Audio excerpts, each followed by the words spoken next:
तो कहानी की शुरुआत होती है एक फैमिली को दिखाते हुए जहां टॉम और जूलिया के दो बच्चे थे, जिनमें से एक का नाम बेन था और लड़की का नाम था कैसी।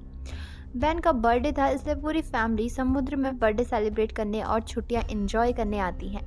शुरू में सब कुछ नॉर्मल होता है और इसी बीच जूलिया समुद्र में स्विमिंग करने के लिए कूद जाती है, जबकि टॉम और बेन दोनों मछलियां पकड़ने में बिजी होते हैं।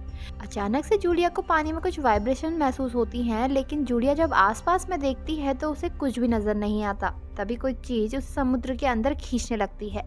इधर जूलिया खुद को बचाने की पूरी कोशिश करती है और अचानक से टॉम नोटिस करता है कि उसकी वाइफ बोट पर नहीं है। और जब वो दूर पानी में जूलिया को देखता है तो वो तुरंत जूलिया को बचाने चला जाता है और फाइनली जूलिया और टॉम दोनों बोट पर सेफ वापस आ जाते हैं। अब इस इंसिडेंट को भूलकर रात में पूरी फैमिली बेन का बर्थडे सेलिब्रेट करती है। तभी कैसी का बॉयफ्रेंड उसे कॉल करके बताता है कि पूरी पृथ्वी पर बड़े बड़े तूफान आ रहे हैं, इसलिए तुम लोगों को भी जल्दी से सरफेस पर आना होगा। उसके इतना बताते ही नेटवर्क गायब हो जाते हैं और कैसी जल्दी से आकर अपने पेरेंट्स को ये सब बताती है। इससे पहले ये कुछ सोच पाते, इन्हें बोट में किसी के टकराने की आवाज़ आती है और जब ये बाहर आकर देखते हैं तो बाहर बहुत सारी वेल्स होती हैं। टॉम ये देखकर समझ जाता है कि वेल्स तभी ऐसा करती हैं जब तूफान आने वाला होता है। अब एक तरफ तो इन्हें तूफान से बचना था और दूसरी तरफ इनके सामने वेल्स थी। तभी एक जोरदार झटका बोट को लगता है और जब टॉम जाकर इंजन चेक करता है तो पता चलता है कि टक्कर लगने की वजह से इंजन खराब हो गया है। टॉम जब वापस बोट पर आता है तो उसके कंधे पर एक बहुत बड़ा सा कट लगा होता है। जूलिया इसे जल्दी से स्टिच करती है।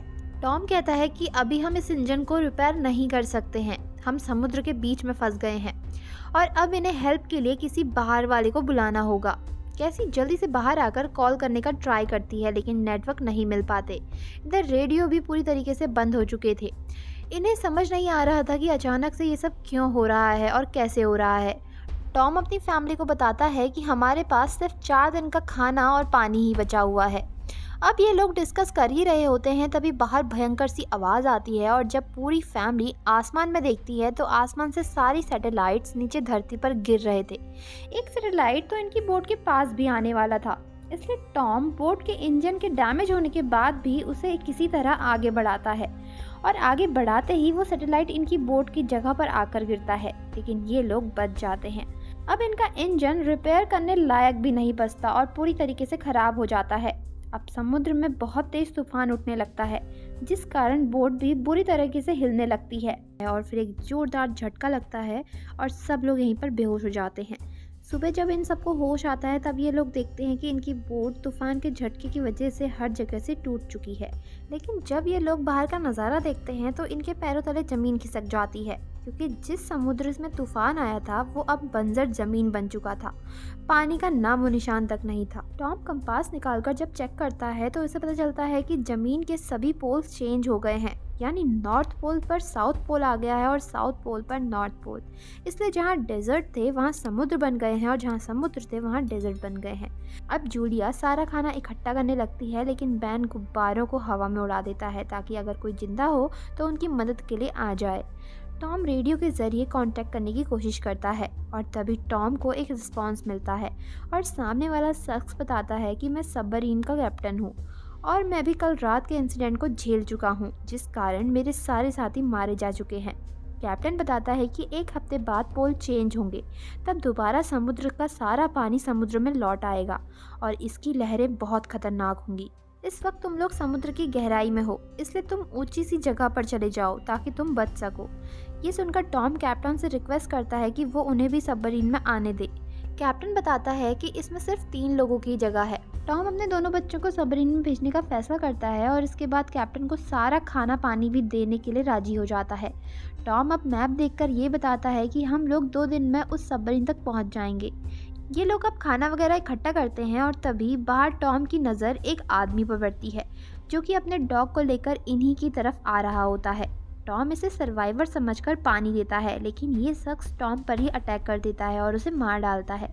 जूलिया दूर से ही सब देख रही होती है और अब ये शख्स टॉम को मारकर उनकी बोट की तरफ बढ़ता है। ये देखकर जूलिया अपने बच्चों को बचाने के लिए जल्दी से बोट की तरफ भागती है और अपने बच्चों को खतरे की बात बताकर उन्हें छुपा देती है।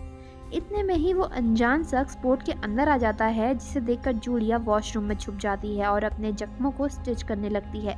इधर ही अनजान शख्स बोट को अच्छे से चेक करता है और खाना उठाकर खाने लगता है और बोट में घूमते हुए जरूरत का सामान तलाशने लगता है। इधर जूलिया बोट में बने होल से बाहर निकल आती है, लेकिन इस किलर का डॉग जूलिया को देखकर भौंकना शुरू कर देता है। अपने डॉग की आवाज़ सुनकर किलर भी उसकी तरफ बढ़ता है, लेकिन किलर के यहाँ आने से पहले ही जूलिया ने डॉग को मार दिया होता है और खुद बोट के नीचे वो छुप जाती है। अपने डॉग को मरा हुआ देखकर किलर जूलिया को पकड़ने के लिए बोट के नीचे उतर आता है और कुछ ही देर में किलर उसे पकड़ लेता है और इसे बुरी तरीके से मारना शुरू कर देता है।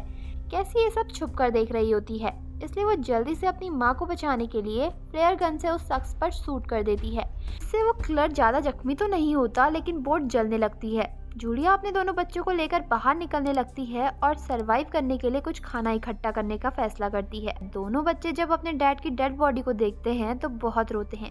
बैन के बलून छोड़ने की वजह से किलर यहाँ पर आया था, इसलिए बैन अपने आप को इस सब का जिम्मेदार समझता है, लेकिन जूलिया उसे समझाती है कि इसमें उसकी कोई भी गलती नहीं है। जूलिया, बैन और कैसी तीनों टॉम की यह हालत देखकर रो रहे होते हैं कि तभी जूलिया की नज़र बोट की तरफ पड़ती है, जहां से किलर बचकर बाहर निकल के आता है। अब इनकी तरफ वो बढ़ रहा होता है। ये देखकर जूलिया जल्दी से बच्चों को लेकर यहाँ से दूर जाने लगती है और पीछे बोट पूरी तरीके से ब्लास्ट हो जाती है। जूलिया अपने दोनों बच्चों को लेकर लगातार आगे बढ़ती रहती है, जहां से इन्हें सबमरीन की लोकेशन मिली थी। कुछ दूर चलने के बाद ये लोग एक चट्टान के पास जाकर रुक जाते हैं। यहाँ तीनों बहुत उदास होते हैं, लेकिन जूलिया अपने बच्चों की हिम्मत बनाए रखती है और इनका मैप बोट में ही जल गया था, इसलिए इन्हें सबमरीन ढूंढने में काफ़ी मुश्किल आती है। अब जूलिया देखती है कि वो किलर इनका पीछा कर रहा है, क्योंकि इन्हीं के पास सारा खाना था, इसलिए ये लोग फिर से यहाँ से भागने लगते हैं। घंटों तक चलने की वजह से बेन की हालत बहुत ज़्यादा ख़राब हो गई थी, इसलिए जूलिया उसे अपना सारा पानी पीने के लिए दे देती है। अब कुछ ही दूरी पर इन्हें क्रैश प्लेन दिखाई देता है, जो क्रैश होकर समुद्र के नीचे दब गया था। तो ये लोग आज रात इसी में रुकने का फैसला करते हैं, लेकिन आधी रात को कैसी को कुछ आवाज़ आती है और जब वो बाहर आकर देखती है तो उसके पीछे वही किलर खड़ा होता है। वो कैसी पर अटैक करने ही वाला होता है कि तभी जूलिया उसे मार डालती है और अब इन्हें खतरे से छुटकारा मिल जाता है और फिर सब लोग सुकून की नींद सोते हैं। अगली सुबह ये सब लोग सबमरीन की तरफ जाने लगते हैं, लेकिन रास्ते में बेन को इतनी ज़्यादा प्यास लगने लगती है कि वो तालाब के जहरीले पानी को ही पीने लगता है, लेकिन जूलिया उसे रोक लेती है। रात को ये लोग एक शेल्टर बनाकर यहीं रुक जाते हैं, लेकिन कुछ देर बाद जूलिया को कुछ अजीब सी आवाज़ सुनाई देती है और जब वो बाहर जाकर देखती है तो बहुत सारे केकड़े होते हैं। जूलिया जल्दी से अपने बच्चों को लेकर वहाँ से भागने लगती है और कुछ दूरी पर ही इन्हें एक शिप नज़र आता है। उसके कंटेनर्स में कुछ लोग भी थे, लेकिन ये लोग इन्हें देखकर कंटेनर को लॉक कर देते हैं। काफ़ी देर तक ये तीनों इन्हें रिक्वेस्ट करते रहते हैं, लेकिन जब ये लोग इन्हें अंदर नहीं लेते तो फिर ये लोग शिप के ऊपर चढ़कर अपनी जान बचाते हैं। लेकिन चढ़ते वक्त एक केकड़ा जूलिया के पैर को जख्मी कर देता है और जूलिया ऊपर आ जाती है। इधर केकड़े कंटेनर के अंदर जाकर सभी लोगों को मार देते हैं। वहीं जूलिया अपने स्कार्फ से अपने जख्म को कवर कर लेती है और फिर यहीं बेहोश हो जाती है। सुबह जब इनकी आंख खुलती है तो जूलिया के पास जूलिया के बच्चे नहीं होते हैं और अपने बच्चों को खोने के डर से वो रोने लगती है। लेकिन तभी बेन और कैसी आ जाते हैं, जो कि खाने की तलाश में गए थे। यहाँ इन्हें एक रेडियो भी मिलता है, जिससे जूलिया कैप्टन को कांटेक्ट करती है। वो बताता है कि केकड़े ने इस पर भी हमला किया है। जूलिया के पास मैप नहीं था, इसलिए कैप्टन उसे रास्ता दिखाने के लिए फ्लेयर गन को शूट करता है और साथ ही बताता है कि समुद्र का पानी जल्दी वापस आने वाला है। और कुछ दूर चलने पर ही इन्हें सबमरीन नजर आ जाती है, लेकिन उस तक पहुंचने के लिए इन्हें एक चट्टान की दीवार को पार करना था, जो कि बहुत खतरनाक थी। जब ये लोग इसे पार करते हैं तो पत्थर गिरना शुरू हो जाते हैं। दोनों बच्चे तो आगे निकल जाते हैं, लेकिन जूलिया के सामने एक बड़ा सा पत्थर आकर रुकावट बन जाता है। जूलिया अपने बच्चों को सबमरीन तक पहुंचने का ऑर्डर देती है, क्योंकि सबमरीन में सिर्फ कैप्टन और 2 बच्चों की ही जगह थी और बच्चे ना चाहते हुए भी सबमरीन तक चले जाते हैं। यहाँ कैप्टन कहता है कि मैं जिंदा नहीं बचूंगा, इसलिए अब तुम तीनों ही चले जाओ। कैसी जल्दी से अपनी माँ को लेने आती है, लेकिन देखती है कि जूलिया की तरफ बहुत सारे केकड़े आ रहे हैं। कैसी अपनी माँ को बचाकर सबमरीन तक ले आती है और तीनों सबमरीन में बैठकर सुकून की सांस लेते हैं।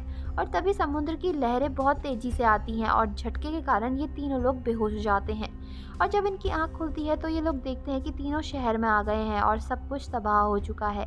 इसी के साथ ये मूवी भी यहाँ पर ख़त्म हो जाती है। तो दोस्तों, आपको वीडियो पसंद आई हो तो लाइक एंड शेयर ज़रूर करें और चैनल को सब्सक्राइब करना ना भूलें। तब तक के लिए take care and bye bye.